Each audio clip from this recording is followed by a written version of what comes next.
This is The Gist, the essential podcast for the discerning listener.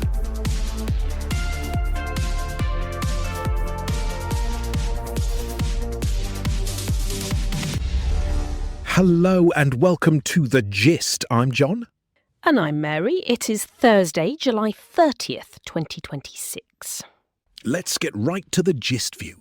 Today we are looking at the great artificial intelligence reality check. That is right. For the last few years, we heard that the creators of the smartest artificial intelligence models would inherit the Earth. But the money tells a different story. The real winners aren't the frontier developers. The winners are the incumbents, the legacy tech giants who already own the distribution networks. Think of it like a gold rush. The people striking it rich aren't the prospectors. The winners are the guys who already own the railroads, and they are charging a fortune to ship the gold. Exactly. Microsoft just posted $39.3 billion in fourth quarter cloud revenue. That is a massive 32% jump. Why? Because they are a hyperscaler. That means they are a massive cloud provider operating data centers all over the globe. They already have captive enterprise customers. Meanwhile, the pure speculators are getting crushed. Just like the dot-com crash in 2000, the giants are stepping in to buy up the wreckage. That is how power consolidates. Let's zoom out to the global overview. The artificial intelligence market is aggressively splitting into two very different realities. On one side, you have the hyperscalers turning infrastructure into immediate cash. On the other side, speculative funds are facing rapid liquidation. Take Situational Awareness. It is an investment firm run by former OpenAI researcher Leopold Aschenbrenner. They just took heavy losses in a sudden artificial AI sell-off. The panic was swift. And who swooped in? Ken Griffin's $71 billion hedge fund, Citadel. Citadel absorbed a huge chunk of Aschenbrenner's $16 billion public equity holdings. Why? Because in a panic, the guy with the most cash gets to buy premium assets at a distress discount. It's a classic resource transfer. Panic for the little guy means a bargain for the giant. But even the giants have limits. Microsoft just spent $41 billion in a single quarter on artificial intelligence infrastructure. That is a staggering number. If corporate software adoption slows down, that massive expense is going to severely crush their profit margins. Shifting from tech to macroeconomics, central banks are fighting external fires. In Japan, the yen just hit a 2-month high against the dollar. The government is signalling interventions to stop imported inflation. They don't want expensive foreign goods driving up local prices. Over in the United Kingdom, the Bank of England held rates steady. But they are nervous. Very nervous. They warn that the ongoing United States-Iran conflict could push United Kingdom inflation to a peak of 4.5% by the spring of 2027. This confirms what we've been saying. External energy shocks dictate domestic stability. You simply cannot control your local economy if you cannot control your energy supply.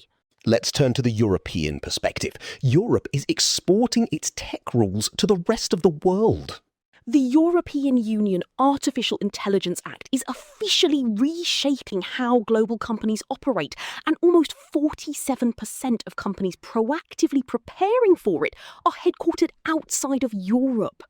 United States firms are leading that pack. The rules don't fully kick in until next month, August 2026, but the scramble is on. How does Europe pull this off? They don't have a massive domestic artificial intelligence industry, but they do have a massive consumer market. Exactly. If you want to sell to hundreds of millions of Europeans, you play by their rules. Europe uses its market size to govern tech without actually having to build it.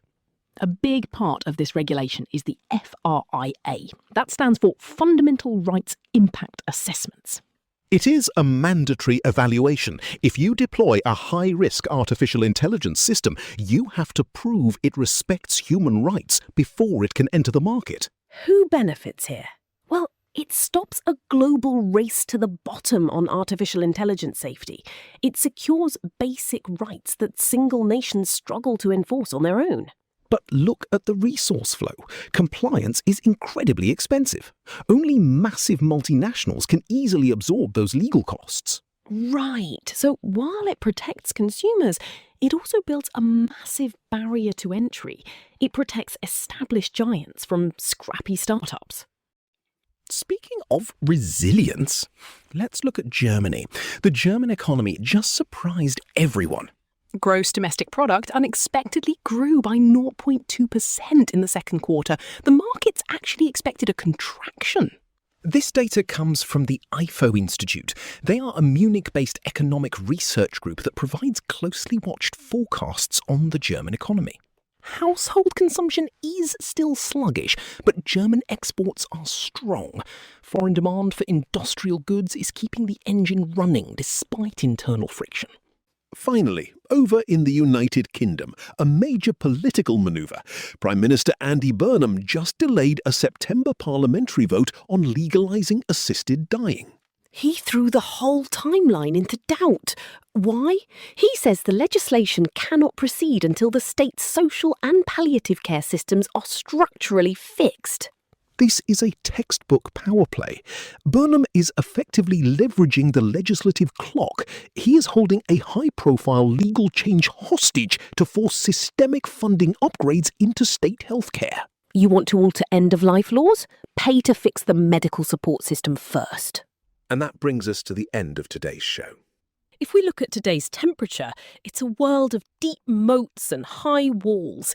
In artificial intelligence, big capital is eating the stragglers, while regulators build compliance barriers only the giants can climb. Meanwhile, governments from London to Tokyo are just trying to keep the lights on and inflation down, relying on external demand or political leverage to survive. Thanks for listening to The Gist. We love being your smart friend on the go, helping you navigate a rapidly shifting world. And hey, if you found today's breakdown useful, we'd love for you to get The Gist in your inbox every single day. It is completely free and it keeps you ahead of the curve. Just tap the subscribe link right there in the show notes. No hard sell, no spam, just the facts. We'll see you tomorrow. The Gist, News Digest, and podcast are entirely written and produced by artificial intelligence. The Gist is out 3 times a day, every day, providing you with a liberal perspective on what to expect next. For more information and donations, visit thegist.online. Thank you for listening.